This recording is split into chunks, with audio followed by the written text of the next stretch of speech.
Hello दोस्तों, नमस्कार। मेरा नाम है राशिद अली और मेरे चैनल का नाम है CS स्टडी BC।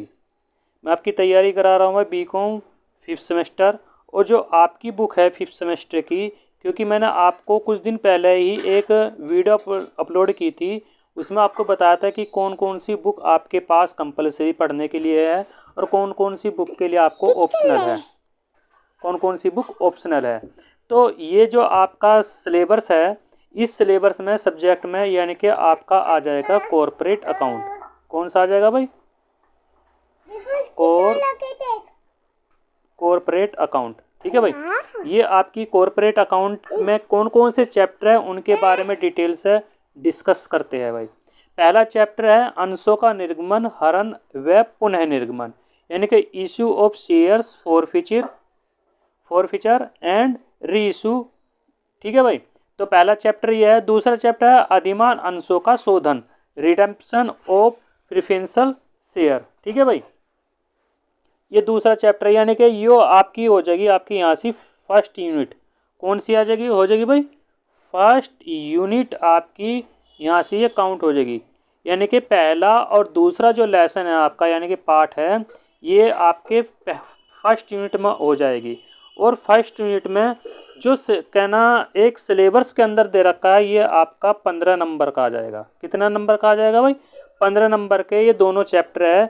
इनमें से आपका कुछ भी पूछ सकता है एग्जामिनर जब आपके एग्जाम हो गए। ठीक है भाई। नेक्स्ट चैप्टर आपका ऋण पत्रों का निर्गमन, ऋण पत्रों का शोधन। एक तो भाई ऋण पत्रों का निर्गमन है, ऋण पत्रों का शोधन है, और समामेलन से पूर्व के लाभ है अथवा हानि। ये तीनों चैप्टर आपके सेकंड यूनिट में आ जाएंगे। ठीक है भाई, सेकंड यूनिट में आ जाएंगे। और जो ये सेकंड यूनिट में है, ये है आपकी पूरी 20 नंबर की। कौन कौन सी है भाई?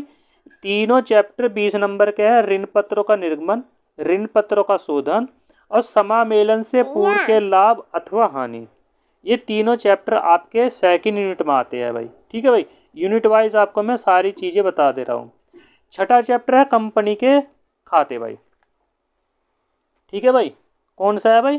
कंपनी के खाते। सॉरी भाई, एक चीज़ और है। हाँ, आपका चौथा चैप्टर, पांचवा चैप्टर, छठा चैप्टर और सातवां चैप्टर, ये जो तीनों चारों चैप्टर है, ये आपके आ जाते हैं भाई आपके सेकंड यूनिट में। और सेकंड यूनिट में ये आपका है 20 नंबर का। ठीक है भाई, 20 नंबर का ये आपका है भाई। अगर चैनल पर नए हो तो भाई चैनल को ज़रूर सब्सक्राइब कर लीजिए, क्योंकि मैं ऐसे ही आपके लिए इन्फॉर्मेशन यानी कि आपके लिए वीडियो बनाता रहता हूँ। और मैं जल्दी ही आपके एक या शायद मैं आपका चैप्टर स्टार्ट करने वाला हूँ भाई। पहला चैप्टर अंशों का निर्गमन और हरण। ठीक है भाई। पाँचवें सेमेस्टर की जो पहली बुक है आपकी कॉरपोरेट अकाउंट, इसके लिए मैं जल्द आपके लिए एकदम वीडियो अपलोड कर रहा हूँ भाई। चैनल पर नहीं हो तो चैनल को जरूर सब्सक्राइब कर लीजिए।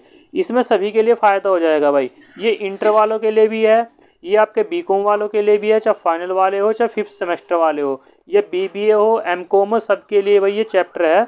सबके लिए ये तैयारी के लिए बेस्ट रहेगा। ठीक है भाई। अब आपकी बात करते हैं सूत्रधारी कंपनी। जो सूत्रधारी कंपनी है, यो अकेला चैप्टर आपका थर्ड यूनिट में काउंट हो जाएगा। किस में होगा भाई? थर्ड यूनिट में काउंट होगा। और ये अकेला चैप्टर ही 20 नंबर का पूछा जाएगा एग्जाम के अंदर। कितने नंबर का भाई? 20 नंबर का पूछा जाएगा। ठीक है। और एकीकरण कंपनी और आंतरिक और बाहरी कंपनी, ये आपका पूछा जाएगा फोर्थ यूनिट में। किस में भाई पूछा जाएगा? फोर्थ यूनिट में। ये आपका ये भी 20 नंबर का क्वेश्चन आएगा इसमें से। यानी कि 20 नंबर के इसमें से आपके क्वेश्चन पूछे जाएंगे, चाहे थ्योरी का पूछ लो चाहे न्यूमेरिकल पूछ लो। ठीक है भाई। तो ये यूनिट वाइज हो गया, किस यूनिट में से कितने नंबर का पूछा जाएगा वो सब डिसाइड कर रखा है। ठीक है। आपको सब बता दिया कि भाई कैसे आपको इसमें करना है भाई। चैनल पर नए हो तो चैनल को ज़रूर से ज़रूर भाई सब्सक्राइब कर लीजिए। इसमें आपका ही फ़ायदा होने वाला है जो 5th सेमेस्टर की तैयारी कर रहे हैं कॉरपोरेट अकाउंट की और कहीं भी कोचिंग नहीं कर रहे हैं। ठीक है। तो मैं अपने चैनल के माध्यम से मैं इसमें थ्योरी भी कराऊंगा आपकी तैयारी, और जो न्यूमेरिकल है इम्पोर्टेंट जो एग्ज़ाम में पूछे जाएंगे उनकी भी तैयारी मैं अपने चैनल के माध्यम से कराऊंगा। ठीक है भाई, तो जल्दी से जल्दी सभी स्टूडेंट मेरे चैनल पर जुड़ जाइए, चैनल को सब्सक्राइब कर लीजिए। जैसे ही मैं अपने चैनल पर वीडियो अपलोड करूं तो सबसे पहले नोटिफिकेशन आपको ही प्राप्त होगा। ठीक है भाई, तो ये भाई चैप्टर थे कॉरपोरेट अकाउंट के, और पहले ही चैप्टर की तैयारी स्टार्ट कर रहे हैं भाई। मैं आपकी पहले चैप्टर की तैयारी थ्योरी के साथ कराऊंगा। अगली जो वीडियो आएगी वो न्यूमेरिकल पर आएगी, यानी कि आपकी थ्योरी भी चलती रहेगी साथ के साथ और न्यूमेरिकल भी चलता रहेगा, क्योंकि 75 नंबर का आपका पेपर आएगा। वो 75 नंबर में से कम ये मानकर चलना 40 नंबर के क्या पूछे जाएंगे, न्यूमेरिकल पूछे जाएंगे। 40 नंबर के न्यूमेरिकल पूछे जाएंगे, और प्लस इसमें आपका कितना भाई, यानी कि इसमें से आपका लगभग 35 नंबर की आपकी क्या पूछी जाएगी, थ्योरी पूछी जाएगी। ठीक है भाई, 40 से 50 नंबर तक के आपके पूछे जाएंगे न्यूमेरिकल, और 30 से 35 नंबर तक के पूछे जाएंगे आपके इसमें थ्योरी। तो भाई पहले चैप्टर में थ्योरी भी जरूर देगा वो, ठीक है, शॉर्ट क्वेश्चन में भी देगा, लघु क्वेश्चन में भी देगा, और लॉन्ग क्वेश्चन में से यहाँ से एक न्यूमेरिकल जरूर पूछा जाएगा भाई, ये बात ध्यान रखना। मैं उसी हिसाब से आपकी तैयारी कराऊंगा। ठीक है भाई, तो पहले चैप्टर के हिसाब से मैं थ्योरी स्टार्ट करता हूँ भाई। तो सर निवेदन है कि भाई अगर मेरे चैनल पर नए हैं तो चैनल को सब्सक्राइब कर लीजिए, क्योंकि मैं आपकी तैयारी करा रहा हूँ भाई बीकॉम 5th सेमेस्टर। इसमें बीकॉम 5th सेमेस्टर है, और भाई इसमें बीबीए वाले भी स्टूडेंट आ जाएंगे आपके। ठीक है, इसमें एमकॉम वाले भी स्टूडेंट आ जाएंगे, क्योंकि ये बीबीए, बीकॉम, एमकॉम और भाई जो इंटर लेवल के स्टूडेंट है, ठीक है भाई, इंटर के स्टूडेंट है, उनके लिए भी ये चैप्टर बहुत सफिशेंट है, क्योंकि यहाँ से न्यूमेरिकल क्वेश्चन, थ्योरी क्वेश्चन बहुत पूछी जाती है। ठीक है भाई, तो ये क्वेश्चन यानी कि सॉरी, ये जो वीडियो है ये सभी के लिए बहुत ही इम्पोर्टेंट वीडियो है, क्योंकि इसमें से न्यूमेरिकल भी पूछा जाएगा, आपकी थ्योरी भी पूछी जाएगी। ठीक है, तो मैं कुछ चीज़ें आपको डिटेल्स में बताने जा रहा हूँ। तो बस चैनल पर नए हैं तो चैनल पर सब्सक्राइब जरूर कर लीजिए चैनल को, और चैनल को सब्सक्राइब करोगे तो जो भी मैं वीडियो अपलोड करूँगा उसका नोटिफिकेशन आपको प्राप्त हो जाएगा। ठीक है भाई, अब बात करते हैं कि जो आपका पहला चैप्टर है अंशों का निर्गमन, हरण व पुनः निर्गमन, यानी कि issue and forfeiture of shares and reissue. ठीक है भाई, ये चैप्टर आपका बीकॉम फाइनल वाले जो स्टूडेंट है, जो अब इस फिलहाल यानी कि जो बीकॉम प्राइवेट करेंगे फाइनल ईयर के, उनका ऑब्जेक्टिव पेपर आता है। ठीक है, अब ये जो बुक है ये 5th सेमेस्टर यानी कि जो अब सेमेस्टर प्रणाली चल रही है एनईपी, आपकी जो एनईपी 2020 के अकॉर्डिंग जो स्टूडेंट बीकॉम 5th सेमेस्टर में है उसमें ये पहला चैप्टर है। ठीक है भाई, और जो बीकॉम फाइनल ईयर है उनमें पहला चैप्टर है, और जो इंटर के स्टूडेंट हैं उनमें भी ये पहला चैप्टर है। कंपनी की जब बुक कोई स्टार्ट होती है उसमें भी पहला चैप्टर है। ये अगर कोई बीबीए कर रहा है तो वहाँ भी कॉरपोरेट अकाउंट की एक बुक है। ठीक है, कोई स्टूडेंट एमकॉम कर रहा है, ठीक है, तो वहाँ भी उनके लिए ये बुक है। तो कहने का मतलब ये है कि आपको इंटर लेवल से लेकर के और एमकॉम लेवल तक का आपको इसमें निचोड़ मिल जाएगा। इसमें थ्योरी है, कुछ तो मैं थ्योरी लाया हूँ। अगली जो वीडियो आएगी उसमें एक न्यूमेरिकल क्वेश्चन आएगा, यानी कि न्यूमेरिकल पर आधारित वीडियो आएगी। ठीक है, इसी तरह से न्यूमेरिकल भी चलता रहेगा और थ्योरी भी चलती रहेगी। बस चैनल पर नए हो तो गुजारिश है आप सभी से चैनल को सब्सक्राइब कर लीजिए, क्योंकि भाई चैनल पर जो स्टूडेंट होते हैं वे 95% वीडियो को तो देखते ज़रूर है पर चैनल को सब्सक्राइब नहीं करते। तो आपसे गुजारिश है कि भाई चैनल को ज़रूर सब्सक्राइब कर लीजिए, क्योंकि इसमें आपका ही फ़ायदा होने वाला है। बहुत इम्पोर्टेंट चैप्टर है, क्योंकि इसमें आपको मैंने ये बता दिया कि अंशों के निर्गमन, अंशों के शोधन, ऋण पत्रों का शोधन, ऋण पत्रों के निर्गमन, इस संबंधित सारे चैप्टर इसके अंदर है, जो इंटर में भी है, बीबीए, एमकॉम और बीकॉम में तो है ही है भाई ये। तो स्टार्ट करते हैं भाई। आपका जो पहला चैप्टर है अंशों का निर्गमन, इसमें थ्योरी दे रखी है भाई कंपनी अधिनियम 2013। कौन सी दे रखी भाई? कंपनी अधिनियम 2013। अब छोटी थोड़ी सी एक डिटेल में बता दूं, जो कंपनी अधिनियम 2013 है, ये पहले किस नाम से जाना जाता था भाई? कंपनी अधिनियम 1956 के अकॉर्डिंग। किसके नाम से जाना जाता था? कंपनी अधिनियम 1956। और इससे पहले ये जो नियम बना था 1850 में बना था। सबसे पहले कब बना था भाई? 1850 में बना था। और किसके अकॉर्डिंग बना था? आपको मैं बता दूं, ये इंग्लैंड से बना था। कैसे बना था भाई? इंग्लैंड से बना था। क्योंकि जब 1600 ईस्वी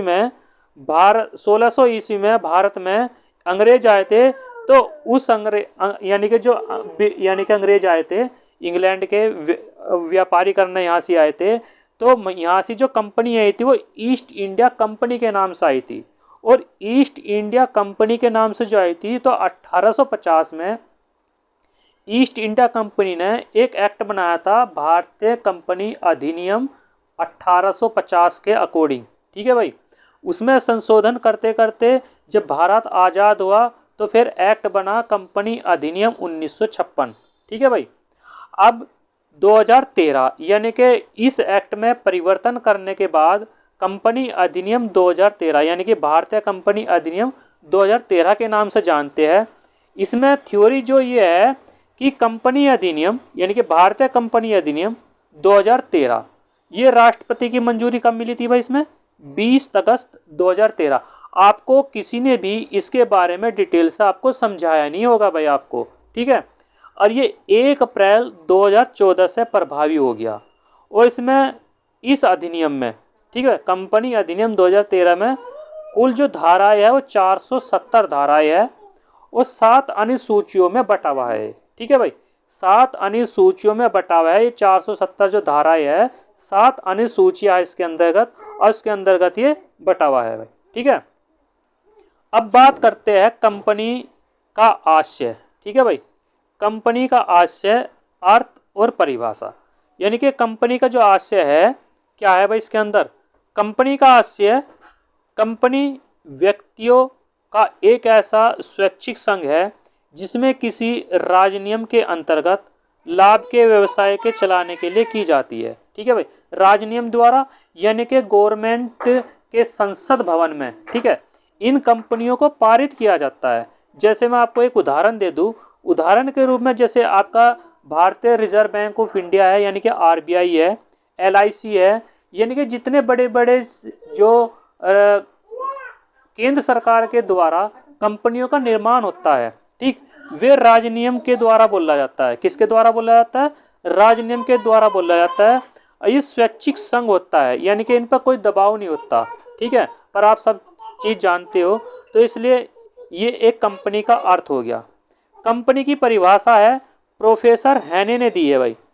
प्रोफेसर हैने ने क्या कहा है कि कंपनी राजनियम द्वारा निर्मित एक कृत्रिम यानी कि आर्टिफिशियल व्यक्ति है जिसका अलग से ही अस्तित्व होता है, जिसका अवांछनीय उत्तराधिकारी यानी कि मालिक चलता रहता है, जिसकी एक सार मुद्रा होती है। सार मुद्रा होती है यानी कि भाई इसमें राजनियम बने हुए होते हैं, कानून के द्वारा पारित होती है। इसमें सभी जो कानून है वे किसके? कंपनी एक्ट के अकॉर्डिंग ही कंपनी को परिभाषित कर सकते हैं। अब दो चीज आती है कि भाई, एक आती है निजी कंपनी। ठीक है। क्या आती है भाई? एक आती है निजी कंपनी, अरे एक आती है आपकी सार्वजनिक कंपनी। क्या आती है भाई? सार्वजनिक कंपनी। अब आपको इनके बारे में भी जानकारी चाहिए। आने वाली वीडियो में निजी कंपनी और सार्वजनिक कंपनी के बारे में भी आपको डिटेल से बताया जाएगा। ठीक है भाई। बात करते हैं कंपनी की विशेषताएं। जो कंपनी की प्रमुख विशेषताएं है वो किस प्रकार है भाई? ठीक है भाई। थोड़ा सा बड़ा कर लेते दीजिए, देखो कंपनी की जो विशेषताएं है, तो पहली विशेषता है स्वैच्छिक संघ। स्वैच्छिक संघ यानी कि अपनी मर्जी से बनाया हुआ संघ होता है, यानी कि केंद्र सरकार द्वारा। इसमें क्या है? एक कंपनी की सामान्य रूप से लाभ कमाने के लिए निर्मित व्यक्तियों या समूहों का एक स्वैच्छिक संघ होता है। ठीक है भाई। दूसरी हेडिंग है इसमें राजनियम द्वारा निर्मित। कंपनी या किसी कंपनी का जन्म किसी राजनियम, यानी कि ये सब होता है राजनियम, यानी कि जिसका भी राज्य चल रहा है, यानी कि जिसकी भी सरकार चल रही है उसके अकॉर्डिंग इसके अंतर्गत इसकी जन्म किया जाता है। यानी कि भाई जब भारतीय कंपनी अधिनियम 1935 लागू हुआ था, ठीक है भाई, आपको मैं बता दूं, भारतीय कंपनी अधिनियम 1935 जब लागू हुआ था तो उसमें सबसे पहले किसका विकास हुआ था। आपको एक चीज मैं बता दूं, जो आरबीआई है यानी कि भारतीय रिजर्व बैंक ऑफ इंडिया, भारतीय रिजर्व बैंक ऑफ इंडिया 1935 यानी कि जो भारतीय अधिनियम 1935 एक्ट था उसके अंतर्गत इसकी स्थापना की गई थी। और किसके नाम से की गई थी वो आपको पता होना चाहिए, ठीक है। ये आरबीआई 1935 के अकॉर्डिंग इसकी स्थापना की गई थी भाई, ठीक है। तीसरी हेडिंग है इसमें कृत्रिम व्यक्ति यानी कि आर्टिफिशियल पर्सन, क्योंकि इसमें व्यक्तियों के जो समूह है इसमें आर्टिफिशियल यानी कि क्रिएट लॉ के अनुसार इसका निर्माण किया जाता है। आर्टिफिशियल पर्सन का मतलब होता है ये एक तरीके से उसके अकॉर्डिंग चलाई जाती है। कंपनी अधिनियम के अंतर्गत कंपनी एक कृत्रिम व्यक्ति द्वारा प्राप्त होता है और अपने संचालकों के माध्यम से कार्य करती रहती है। चाहे कंपनी के जो भी संचालक है उसकी मृत्यु हो जाए तो उनका उत्तराधिकारी आकर के भाई कंपनी को संभाल लेगा, क्योंकि कंपनी का निर्माण ऐसे नहीं होता। अब जैसे आर्टिफिशियल व्यक्ति क्यों बोला जाता है, क्योंकि जो आरबीआई है, आरबीआई किसी के द्वारा तो चलता नहीं, क्योंकि पर इसमें चलाने के लिए किसी संचालक को जरूर रखा जाता है केंद्र सरकार के द्वारा, ठीक है।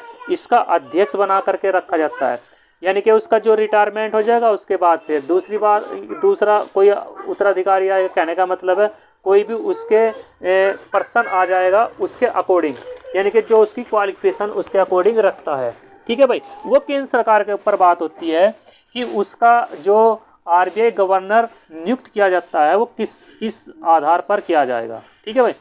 चौथा है अवांछनीय उत्तराधिकारी यानी कि परपेक्टिकल एसोसिएशन, ठीक है भाई।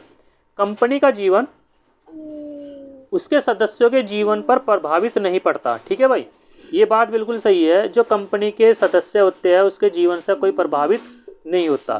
किसी सदस्य की मृत्यु हो जाए तो उसका उत्तराधिकारी कंपनी का सदस्य बन सकता है, ठीक है। कंपनी बिना किसी रुकावट के चलती रहती है। अब छोटा सा उदाहरण यही ले लो, अगर मान लिया आरबीआई गवर्नर की मृत्यु हो जाए, क्या आरबीआई बंद या मतलब रुक जाएगा? नहीं रुक सकता, क्योंकि उसकी जगह दूसरा उत्तराधिकारी केंद्र सरकार उसको बिठा लेगा। ऐसे किसी कंपनी का निर्माण हो रहा है, कोई कंपनी लिमिटेड है, लिमिटेड है, तो उस कंपनी का मालिक है, उसकी मृत्यु हो जाए या तो यानी कि उसके घर सदस्य का कोई ना कोई पर्सन आकर के बैठ जाएगा, ठीक है। तो इस तरह कंपनी रुकती नहीं है, कंपनी चलती रहती है, ठीक है। क्या है भाई? कंपनी चलती रहती है, उसमें कोई रुकावट नहीं आती है, ठीक है भाई। नेक्स्ट हेडिंग भाई आपको समझ में आ रहा होगा जरूर, ठीक है। तो थोड़ी सी स्पीड जरूर बनी हुई होगी, तो आपको समझ में आ रहा होगा। अगर समझ में नहीं आ रहा होगा तो आप मुझे कमेंट कर करके बता दीजिए कि मैं उसी हिसाब से मैं आपको थ्योरी और न्यूमेरिकल डिस्कस करूँगा। आपसे एक बार फिर गुजारिश है, अगर आप चैनल पर नए हो तो बस चैनल को जरूर सब्सक्राइब कर लीजिए। 5वीं हेडिंग है इसमें आपकी पृथक अस्तित्व, यानी कि एक अलग सा आपका अस्तित्व कैसा है, इसमें पढ़ लीजिए। कंपनी अपने मालिक को अंशधारियों से अलग अस्तित्व होता है और वह अपने नाम से वाद प्रस्तुत कर सकता है, दूसरे लोगों पर वाद प्रस्तुत कर सकता है। वाद का मतलब यह है, अगर कंपनी के अंदर, ठीक है भाई, जो कंपनी के व्यक्ति है वे अपने नाम से वाद यानी कि कोई भी आर्टिफिशियल, ठीक है, अपने किसी भी उसमें वाद प्रस्तुत कर सकता है। यानी कि किसी को कोई प्रॉब्लम है तो वो कहाँ जा सकता है? वाद का मतलब है वो न्यायालय में जा सकता है। यानी कि कंपनी का कोई भी व्यक्ति कंपनी पर केस कर सकता है और दूसरे लोग उस पर वाद प्रस्तुत कर सकते हैं। यानी कि जो बाहरी लोग हैं, कंपनी से कोई माल खरीद रहे हैं, वो माल डिफेक्ट होता है और उस पर कंपनी कोई रिएक्शन नहीं लेती, तो उस पर जो ग्राहक है उस कंपनी पर अपना केस कर सकता है या कंपनी उस व्यक्ति पर केस कर सकती है। तो यानी कि क्योंकि नियम बने हुए हैं, तो इसको बोलते हैं कि इसका जो अस्तित्व है वो एक अलग ही है, अंशधारियों से अलग अस्तित्व होता है। ठीक है भाई। छठी हेडिंग है सार्वमान्य सार मुद्रा, यानी कि कॉमन सेल। ठीक है भाई। इसके अंदर क्या है भाई, कंपनी की एक अपनी सार मुद्रा यानी कि मोहर होती है। इसके यानी कि आपने अगर मोहर या लोगो जो होता है उसके बिना, क्योंकि कंपनी की जो मोहर पर एक लोगो होता है और उस पर वो साइन करता है, यानी कि जैसे आप किसी कॉलेज पर, ठीक, किसी डॉक्यूमेंट पर मोहर लगवा करके लाते हो, ठीक है, तो वो क्या है, उसकी वो सार मुद्रा है, क्योंकि वो उसके बिना नहीं चल सकता, क्योंकि मोहर जरूरी है। ठीक है भाई, मोहर जरूरी है, उसकी वो पहचान है कि भाई हाँ ये इस कंपनी की मोहर है या इस कॉलेज की मोहर है, ठीक है, या इस फर्म की मोहर है। उसके बिना वो चीज़ नहीं चल सकती, क्योंकि मोहर का होना जरूरी है। जब भी वो क्या बनना जाएगा, जब भी वो सर्टिफाइड माना जाएगा। अगर मोहर नहीं है और आप डॉक्यूमेंट्स लगा दिया, आपने साइन करे नहीं, जैसे आप कहते हैं कि भाई जैसे किसी भी कंपटीशन में आप जाते हो और वहाँ आपका यानी कि चीज़ें क्या हो गया भाई, आपका एग्ज़ाम क्लियर हो गया, आपका नंबर आ गया कोई नौकरी पर, तो क्या होता है कि वहाँ से आपको अपने सेल्फ अटेस्टेड यानी कि अपने सिग्नेचर करके उस डॉक्यूमेंट्स पर देने होते हैं, जो फोटो स्टेट होती है। तो वो क्या होगी, वो आपकी मोहर होगी, अथेंटिक हो गया कि हाँ आप ही हो ये। तो वही सार मुद्रा होती है कि किसी भी डॉक्यूमेंट पर अगर उसकी सार मुद्रा नहीं होगी तो वो वैलिड नहीं माना जाएगा। जैसे ही उसकी सार मुद्रा यानी कि मोहर लगेगी और मोहर लगने के बाद उस पर इसका सिग्नेचर हो जाएगा, तो वो वैलिड माना जाएगा। ठीक है भाई। तो इसको बोलते हैं सार मुद्रा, जिसके लगाए जाने पर ही कोई प्रलेख कंपनी माना जाता है। यानी कि प्रलेख का मतलब कंपनी जब ही मानी जाएगी, ठीक है भाई, जब उस पर उसकी सार मुद्रा लग जाएगी। ठीक है। इसकी जो लास्ट हेडिंग है वो है सीमित दायित्व यानी कि लिमिटेड लायबिलिटी। कंपनी में कंपनी को जो कंपनी के जो सदस्य है, सामान्य रूप से भाई, ठीक है, सामान्य रूप से कंपनी का दायित्व जो होता है वो अदद राशि तक सीमित होता है। क्या होता है भाई, सीमित होता है। कंपनी, आपको मैं एक चीज में बता दूं, जब भी थ्योरी में अगर अति लघु क्वेश्चन में आएगा ना क्वेश्चन, तो क्वेश्चन ये आएगा कंपनी की परिभाषा दीजिए। कंपनी का अर्थ नहीं पूछने का, कंपनी की परिभाषा दीजिए। कंपनी की परिभाषा आपको देनी पड़ेगी, पर कंपनी की परिभाषा से पहले आपको उसकी थ्योरी यानी कि उसका अर्थ आपको समझना होगा। ठीक है भाई। आप उसका अर्थ और परिभाषा लिखकर ही कंपनी के चीज़ों को समाप्त कर सकते हैं। ठीक है।